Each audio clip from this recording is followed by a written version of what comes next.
Let's code as fast as we can. We're going to code fast. And that's what we thought moving fast meant. Got the product out and we got it to people, in front of people. And they're like, this is not what we wanted, right? We want something aligned, but different. This is not what speed means. When people tell you, it does not mean how fast you can code. Many people in the world can code fast. Speed means how fast you can talk to your customers, how fast you can iterate between coding and getting feedback. That's really what speed means. Go fast really means have a very, very tight feedback loop between you and your customer and know who your customer is.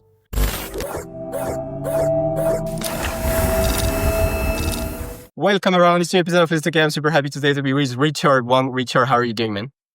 Great. Thanks for having me. No, thanks for coming on the show. I'm super excited. I have too many questions. So if we were at a conference right now and we just met, what would be like your 2 to 3 sentences descriptions of yourself as what you're currently doing? Yeah, that's great. We're currently building a Gen Z Native IDE. The 2-sentence pitch is basically code generation AI is completely changing the way developers are coding and their workflow. We're integrating into a Gen Z native workflow by having TikToks and different types of brain rot gambling native into the developer experience. That's so interesting. Of course, there is so many questions to be asked there, but I really want to focus this on like founder perspective. How did you arrive to that idea? So without doing like a throwback into like what you've done before, but how did you arrive to that concept? How did you validate the early idea and basically convincing investors or YC to follow you on that journey? I'm very curious. Maybe we can also talk about like generations, Alpha, Z, etc. But how did you end up with that vision and building what you're building right now is kind of my question. Yeah, that's a good question. And you said that not to go through a throwback, but it is still a question about like the throwing back. It's totally throwback. Yeah, it's great. I think people don't really start with ideas like this. This is like a pretty fun idea. But we started out building an AI native ad network. My co-founder was working in Meta on ads, and I was working on AI research. And we realized together is there were no ads, at least 2 years ago or a year ago, that were displayed in a text-based AI native format. So people could be querying ChatGPT and it would be an ad-free experience. And whatever ChatGPT would recommend, people would take as gospel. People have begun to realize this, right? There's a lot of SEO, GBO is like a really popular thing now that came out. When we came to it, we said, well, my co-founder has experience in ads, and we weren't thinking GEO or SEO in terms of Google SEO, but we were thinking more Google AdSense. So AI native ad network where the whole ad experience can be dynamic. People can be served great ads, really great recommendations, and the output would just be, for example, let's say you RAG the output from an ad database.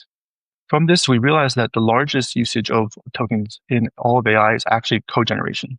We pivoted from all ads in general to specifically narrow down on code generation. And we went to a lot of guys coding out IDEs and said, hey, like, we really want to show ads in your IDE. The purpose of this would be to subsidize the code generation cost. So think about like those developers who are not in the US economy having to pay US token prices. So the point is, if we can subsidize the cost of code gen, widely democratized across the world. One way of doing this would be through advertising. Now, people we approached, they were not interested at all. They did not want any of this. So we said, okay, let's build our own IDE. Let's build our own IDE and use it as a publishing platform for code gen advertising. And that would essentially subsidize the code gen costs for all consumers. I'm on the website right now, and I definitely have some very specific follow-up question.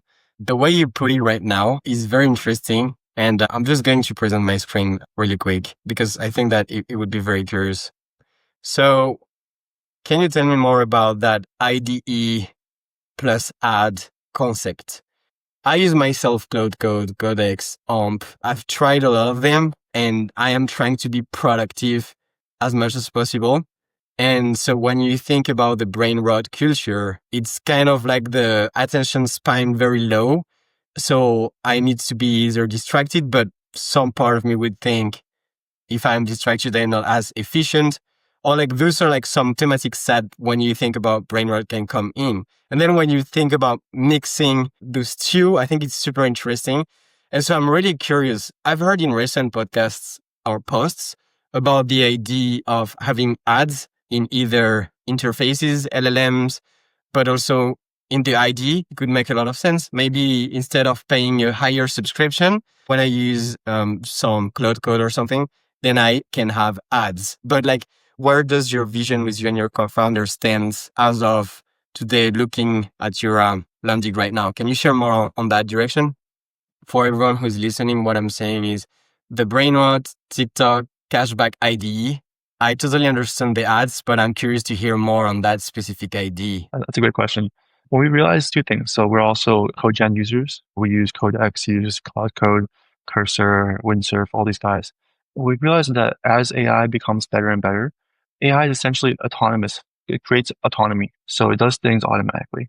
This function is going to become longer and longer as we use AI for things that are more and more complex. And you see this in Cursor version 2, right? Like it's the prompt time is much, much longer, which is a good thing because it's able to do more. But this also means that that weird disconnect between prompting and actually working is getting longer and longer as well, right? So we prompt and then we spend like a minute or two or 3 or 5 doing nothing. And it's a little bit weird. Like if you're really productive and you're trying to be a 10x, you can have like 3 different projects at once, prompt once, prompt once, prompt once, and then do your iterative, like something like that, right? So you have some kind of more multi-agent orchestration. What we did was we went to a lot of people like who were in hackathons, who were coding using these live coding tools. And the primary workflow looked like prompt and then pull out your phone, go onto Twitter, post tweet, and go for like 10 minutes and sit down, go back to prompting. And oftentimes you just forget, like you like prompt and then somebody comes over, you talk to them for a little bit, and then you lose track of time. Right? And this whole understanding of what an integrated development environment is, like what is the IDE? Like it's integrated, right? So before people were thinking, well, let's integrate all our project managers, let's integrate like all our different compilers or whatever it be for language specific things. Integration nowadays in the age of AI is going to be integrating your workflow. Right? It's no longer going to be integrating your dev tools. Your dev tools are going to be native to AI, and your workflow is going to be what is integrated into your personal use case. What we targeted initially for this is Gen Z and Gen Alpha workflows. We talked to a lot of people who were in college and early professional career, and we basically modeled their workflow after our product. So the gambling, the TikToks, Tinder, all that stuff, that's all modeled after our target ICP. In a way, you can say that although it's very proactive, it is going directly to the consumer and talking to the customer. Crazy. Let's talk more about that. I want to talk about speed of building and like how to iterate on a product. It's so hard just to listen to early customers and trying to create a pattern of something in a direction and then growing there. But who is using your product right now? And like what kind of leading indicators do you follow? Like what kind of user conversations? It feels that your product is super oriented towards very specific generation, maybe I would say. But maybe you can surprise me with the kind of user that you have, that early initial process of getting a user. You have the ID and you want to validate on some early users. How does that look like in my first question? Because your product is so unique and you mentioned that you replicated the workflows of early calls with a specific generation and type of people. How was that process like? I'd love to hear a bit more. Like, then we can integrate it into like bigger questions of product and speed of development. Yeah, that's a great question. So it kind of goes back to how we came to the idea. We came into this from a ad network perspective. So we had AI native ad network. We wanted this to be AI native in the sense of code generation. Our big idea here is that AI native ads are going to have higher conversion. That way, they're going to be able to pay higher CPM. When you have a conversion friction on like a banner ad or some kind of ad that has an impression, largely this could be due to many reasons, right? We thought, okay, well, AI shouldn't have any friction in conversion. And the way we can do this in code generation is, let's say, for example, we're using a dev tool like Vercel is a good example. It's a hosting platform, but they also offer Next.js. I tell my agent, hey, code me a website. And if I was running a Vercel campaign, then I would code the website in Next.js. It's no longer a question of like, okay, well, hey, do you want to use Vercel? Vercel is a great option banner ad. It's totally different now. In the AI native, it means that we apply the conversion automatically for you, and then we apply the discount for you. Or it can be a selection pane of like, hey, here's a couple of different frameworks you might want to use. Whichever framework you select, that automatically becomes the campaign for that framework. So, okay, sure, we can use Next.js, or maybe we can use Ruby or whatever it is. So once we get that conversion on the framework side, that's going to automatically lead to a conversion on the hosting side. What we've essentially done is mitigate the friction of impression to conversion and went directly to conversion. So this is our whole idea. Our whole idea was we go to dev tools, we sell them on the fact that we have this high conversion campaign, directly into vibe coders. Everyone's vibe coding now, and no one cares about what kind of tech stack they use, what kind of SDKs they use. So the dev tools really need to be inside cursor SEO or cursor recommendation. Went to a bunch of dev tools, huge interest, huge interest. However, none of the IDEs were interested in this. So we said, okay, we're going to make our own IDE. It's going to be really cheap. That was our initial idea, initial iteration was actually going to advertisers and validating the idea on the advertiser end. And of course, when you have a marketplace idea, you have to validate one end first. And then we went to users who said, hey, what's the best way we can make an IDE, right? Like, we don't want to be a simple cursor competitor. We don't want to be a Claude code competitor. What we want is we need our own niche. So we iterated on a couple different ideas, a couple different product ideas that were targeting different niches. And this one really stuck the most to our initial users. So you talked about how do you get your first users? Well, really what we have to do is just, we have an idea of on one side of the marketplace, which is advertisers. We have that locked down. Now, on the user side, we just iterate through many products, like tested one, test another one, launch one. And that's one of the great things about YC. One of the great things that YC gave us is gives a platform to be able to test really quickly. And this idea right here is I want to say, I forget how many, but there are at least a couple, like the nth idea that we tried to get stickiness. Mm-hmm.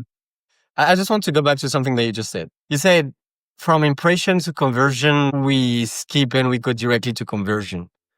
Can you share more on that? Yeah. So one thing that'd be really great for dev tools specifically is onboarding. Let's say you're a developer and you want to use VectorDB. You want to use Quadrant as your VectorDB, considering Quadrant versus Pinecone, managed versus whatever self-hosted, whatever it is. Now, what do you have to do? You have to go to these two, and you have to go read the docs. What's the API? How do I implement it? This is no longer the case in the age of AI. In the age of AI coding, it's code me a vector database or code me some kind of whatever. And then it would, okay, maybe you want to use Quadrant, maybe you want it, and then just automatically do it for you. This is no longer the question of impression-based advertising or whatever. This is the AI chooses for you. And this is how a majority of devs are working right now. Now, the big issue with this is, of course, Quadrant needs to be inside that AI recommendation. And that's exactly what we were solving. So for Quadrant on their end, it's no longer a question of, hey, do you want to use Quadrant? It's, let me go to the API, let me read it for you, I'll read the docs for you, I see your current code base, and let me apply Quadrant API right into your code base, and everything works like that, right? So it's no hassle on the developer end, immediate conversion on the dev tool end. This is the kind of the future a lot of people are thinking about in advertising, and this is why you're seeing IDEs come up with like SourceGraph Amp, which have ads in them, and CTO.new is another one that's doing a slightly different approach, but very similar. I'm so excited. I just have too many questions. It's just so fun. I'm sure you get that one a lot. I think that a lot of the best developers from the people I've been speaking and what I've been observing are the ones that have the fastest adoption rate while having very high exigence on their workflows and like the steps LLMs need to follow so that they're not vibe coding. They're like vibe engineering, I guess, is what people are saying. What does that mean? It means that it is structured, that it is quality code. They use Cloud Code, Codex, all these other IDs or IDEs extensions. And for some of them, like I know that they combine things. I know that Cursor also combine models and they can select models for you, etc. And so you have such a unique positioning. I was checking your X account. You're telling people, hey, don't use Cursor, use chat, basically. Like, would you like the chat icon in orange or something? There is like threads of very cool. I've seen that your chats met Sama in one of the posts. Sam Altman, how do you think about competing? Because I'm assuming that your positioning is so unique, but you also like went out, try different IDs. They didn't really want to go for that vision, so you decided to build your own ID. Like there is a whole world between like VS extensions or like models diagnostic, all these kind of things, and then you have the system behind of like how do you actually deliver on the coding requests of the users. How do you think about all of these? Where do you guys position it? That's a great question. So the two questions there. One is, what is the modality you want to distribute your software in, right? There's a lot of different modalities. And the second question is, how do you see yourself framed against Cursor and other current guys in the space of AI coding? So the first question is very interesting. We saw a lot of guys in the AI coding space pursue this extension route, right? So you create a VS Code extension, you go that route. A lot of open source guys doing that, and a lot of guys not. Right? Oh, you did not? We did not. So that's a reason why we didn't do that. But you have a lot of guys like Klein, Brew, all these guys, right? and they're doing really, really great. The reason why we didn't do that is because we tried actually doing that first, and obviously it's a less friction on the user acquisition side, right? You can acquire already existing VS Code users, and we didn't do that for the same reason that Cursor didn't do that. Primarily because VS Code has a lot of restrictions on the things you can do. There's like very strict limitations on VS Code on what you can do with honestly a pretty old piece of software, right? Like the UI and everything. It's not an AI native UI. As much as you want to make a sidebar an AI native piece, it doesn't make the whole IDE AI native. So there's a couple of different other ways you can distribute software. Right? You can do it web-based. So you can do a web-based developer. There's many out there. Lovable. The reason why we didn't do that is because I want to target people who actually like code on this on their computer. I think Lovable is largely for design teams and for PMs and people who don't really code too much.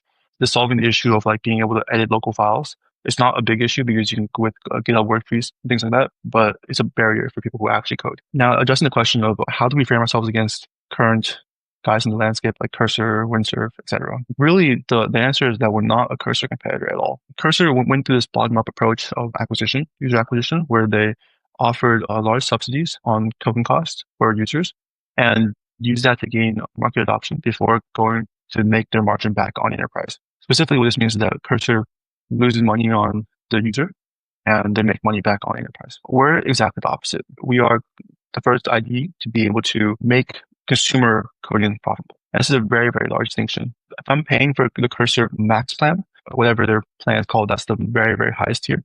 Let's say it's $200 a month. I get, let's say $500, $600 a month of token credit from that $200 cost. So Cursor, whatever their subsidized rate is, still loses money. They gain all their money back on the enterprise. Whereas we actually make money per user because we run ads. And not only do we make money per user, we also make the token cost cheaper for the user because we run ads. So you are building an IDE, but you are also building all the AI features to deliver on great code. So you don't want to be like vibe coding tool. You want to actually build real things. So you said that you're not competing with Cursor and that they took a specific route of losing money per user and then going for enterprise. So correct me if I'm wrong, but you have the ads and then you have like integrations to like different platforms that you have. I was checking on the website, but you have Instagram, you have Stake, YouTube Shorts, TikTok, you have mini games, and you have Tinder. Do you have more that is coming soon? Do you want to share a bit on that? One of the fun ones, there's a lot of obvious ones, whatever social media accounts you have. The fun one probably that you might not have thought about is DoorDash. Ideally, you're coding all day. Why get off DoorDash? You can code directly. We kind of affiliate, and then we can just give you like $5 off your DoorDash, and then you can go be DoorDash right inside your IDE. I think that's a very interesting integration that we're currently working on. Okay, I do want to speak about speed of building and like the vision that you guys have. Before diving into this, how would you describe the evolution of user base that you had? How do you go about those reviews? What kind of curious things from a product perspective do you learn as you speak more and more with your users is my question. Yeah, that's a good question. Me and my co-founder, early on, we were building like quite earlier in the year. We both quit our jobs. What happened was we were just heads down building, having fun, and everyone's telling us, "Hey, move fast, move fast." So it's like, all right, let's code as fast as we can because we're pretty good coders. We're going to code fast, and that's what we thought moving fast meant. We thought, like, hey, code as fast as you can, and then we're going to set a deadline for this next week, and we're going to finish our product. This was a different product back then, and we did that. We got the product out, and we got it to people in front of people, and they're like, "This is not what we wanted, right? We want something aligned but different." So then, we went back like so we talked to one person, a single person, and he's like, "This is not what I want." Okay, sure. So then we went back and into our room, was like, just code all day. This is not what speed means when people tell you, and this is what we learned the hard way after like doing this for a couple months. Is, hey, speed does not mean like how fast you can code. Many people in the world can code fast. Speed means how fast you can talk to your customers, how fast you can iterate between coding and getting feedback. That's really what speed means. And people don't really tell you this when you're like, because their advice is like, hey, go fast. But go fast really means have a very, very tight feedback loop between you and your customer and know who your customer is. This is something that we really, really stressed on during YC because YC is a really short time. One of our major factors was how tight can we get our feedback loop between us and people using us in the early product stage, which is we're still in. But like when we were building like an MVP, every single customer just call them, and like make sure your screen share watch what they're doing, help them ask them like they're cool with it. Sometimes like, can you record you using it and stuff like that. Can you share some volume? Because I think that this is so important. Any product has to go through that boring, tedious. I mean, it's not boring, but I mean, I think it's exciting when you take it the right way. But like the amount of volume of one-to-one, share your screen, show me what you do. I'm not speaking. And then I ask you a question and I ask you a question and I ask you more question until like, you're like, I don't know. Or maybe you do it differently. But how much volume do you put into that? A lot of time people are like, yeah, we need to scale. We need to scale. I'm getting so tired of the word scaling in itself because you probably won't even reach the level where you actually need to scale. What's the volume? Can you share some numbers? Or like what benchmark would you put?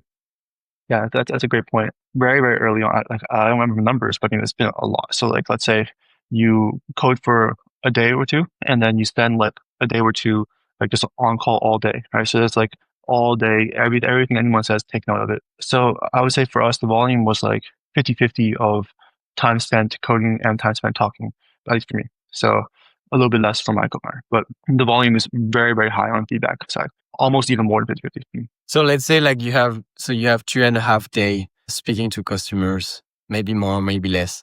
Let's say you do 10 hours a day because you're in grand mode, maybe 12 for some days. Does it mean that if you do 12 hours, you have like 30 minutes calls, so 24 calls per day, something like that? Something like that, yeah. And then there are also other feedback forms. With like, well, you need to like add eating maybe and some things, but like 20 calls a day around this would make sense. Do you do 30 minutes? Do you 1 hour? Does it depend based on what you want to see with that specific user? Like, how do you approach that? Yeah, it really depends on the user. If it's somebody like a friends and family who, hey, can you please try our product? Then it's a little bit longer into like, well, it really depends. So like, hey, like if I have something that I really want to see like the workflow for, then like just getting to that specific thing, it may be a little bit longer. But sometimes it's just like, hey, I want to test like I just want to see you download it and start using it and play around with it. Maybe it's like 10 minutes, right? For a power user, that's very different. For like somebody who's like a serious user and like not friends and family, and there's like in your user database, get a call with them. That's a really, really long call. That's like every single detail that they're doing. And why are you a power user? What are you doing in your workflow? So two different things. I think you disqualify the useless calls very quickly. When you talk about power user based on the uniqueness of Clad Labs, I guess that those are like younger people. A majority is younger people. So I'd be curious to hear about, let's say you have a senior engineer who has widely adopted AMP and Cloud Code and Codex and Cursor. And he's like extremely good. Do you plan to get that person into the IDE too? Or do you feel that this person, based on their preferences, could end up using your product? Or do you feel that you're developing specifically to a very age range of people who grew up in a specific culture? Because you mentioned like you have DoorDash, you have Instagram, you have X. I mean, all of those can also be used by anyone who, and I'm sure that you can also, like we speak about brain rot, but you can integrate it with maybe like readings or like anything that you can think of. There are some integrations. What are your thoughts? How do you envision this? Yeah, that's a great question. The answer is currently yes. Most of our users are, almost all of them are younger. Then the answer is also yes for whether or not we envision older developers and more senior developers to be using it as well. So we have integrations with Codex and Cloud Code. So you can connect your Cloud Code right into, like, I've seen many of these come out now. Cloud Code orchestrators, multi-agent orchestrators for Cloud Code and for Codex. So we can connect your Cloud Code into our UI. The answer is also yes for whether or not these integrations target multiple people. So for example, even if you're a senior developer, you still probably use LinkedIn, X, DoorDash, etc. It really depends on the type of user. I think it depends on user to user use case. But currently, yes, power users are all younger people. And I think it's a great thing. It's a great thing to have because as AI becomes more prominent, almost everybody in the younger generation is going to be a coder, or at least a 1-time, 5-time, etc. coder. Like they're going to try coding at least once. So coding AI has to target younger generation as coding booms. Coming back on the speed of building, I really like how you described it. It's like how fast can you learn from your users based on what you've been shipping. So it's not only about shipping fast, which is a must, but it's about getting the right feedback loop as fast as possible so that the product direction becomes clearer and clearer. Do you have more thoughts on that speed of execution, on getting the right feedback and then channeling the product in the right direction? Like, how do you currently approach it with your team? Maybe how many people are building with you right now? Are they all using the IDE, or like everyone use what they want? Do you have some thoughts about speed of building? Let me think about it for a second here.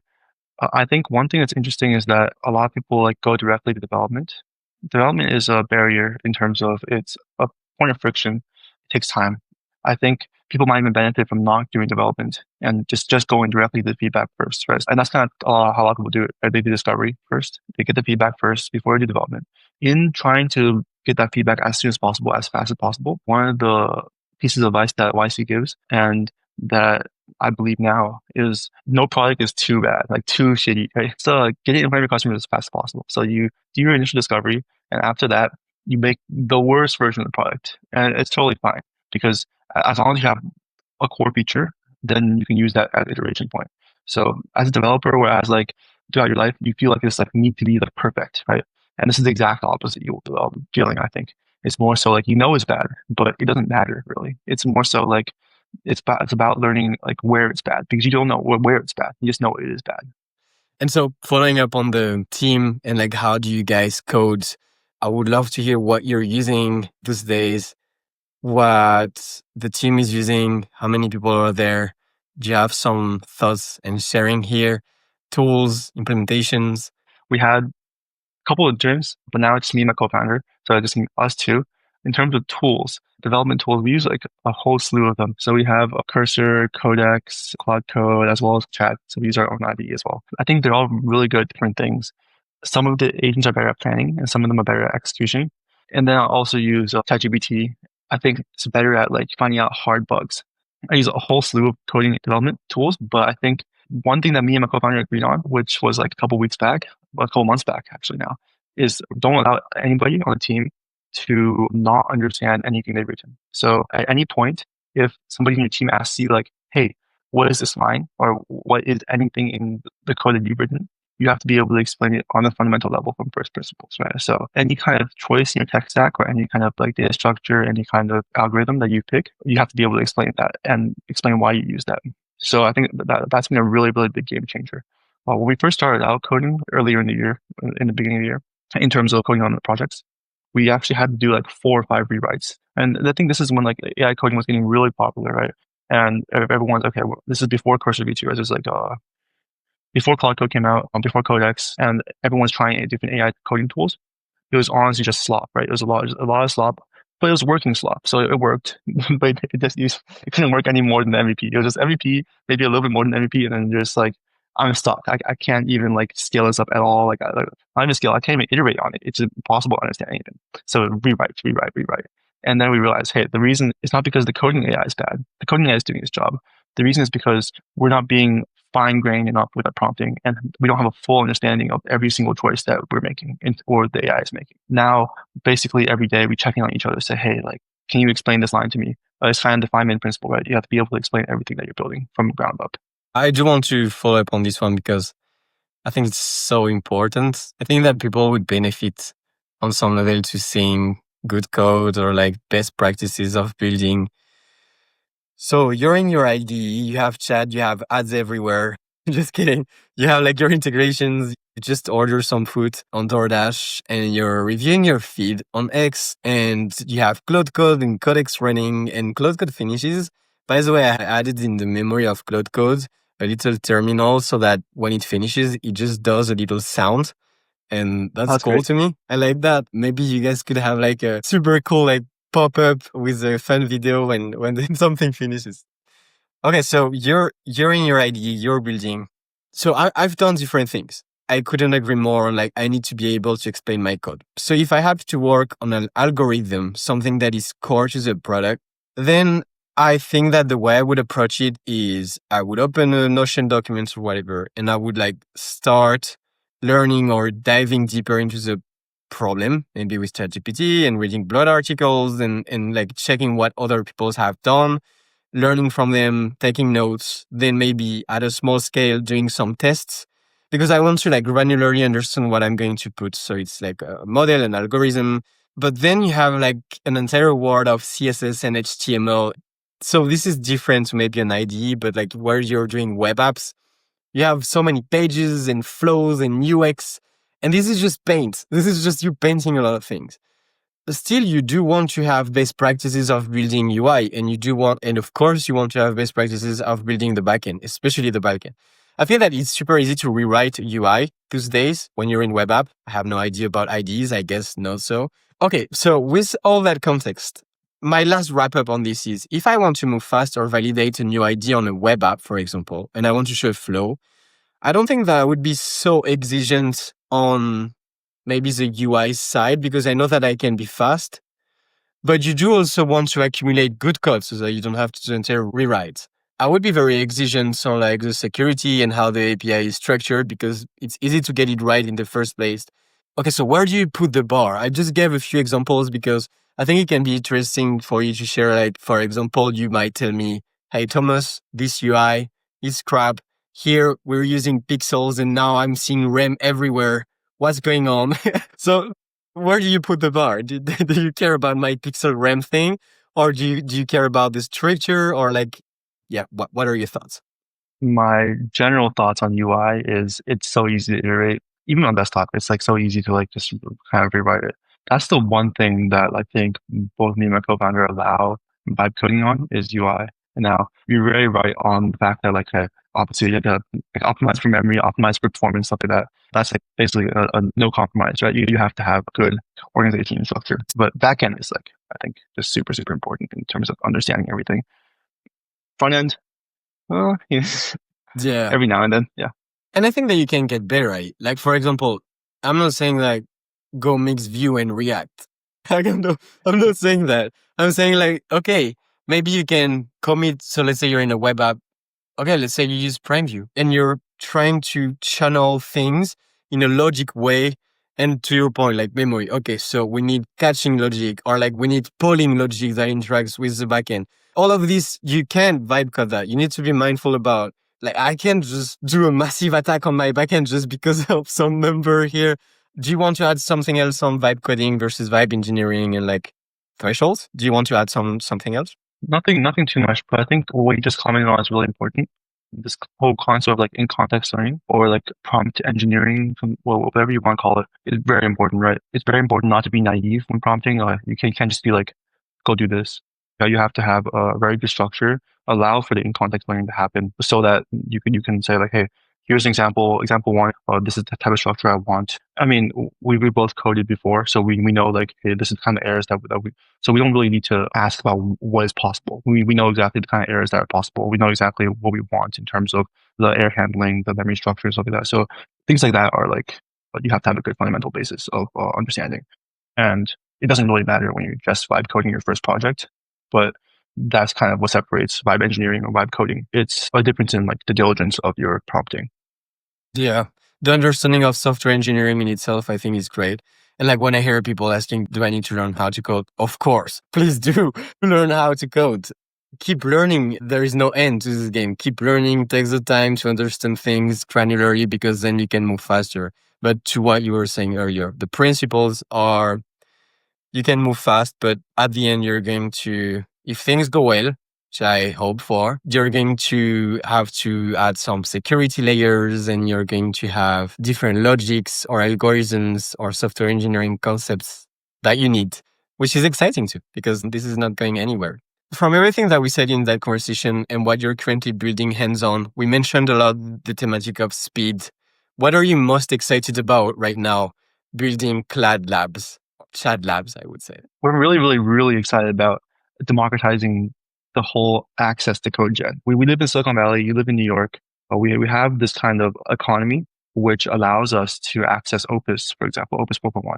I mean, I use Opus like every day, like even why not, right? Now, can the developer in China, in Malaysia, in India access Opus at the same economy? Probably not, right? The idea is that to create some, whatever form you might use to subsidize ads right now for consumer, affiliate marketing, to be able to afford the same state-of-the-art models that your average coder in the US can afford, right?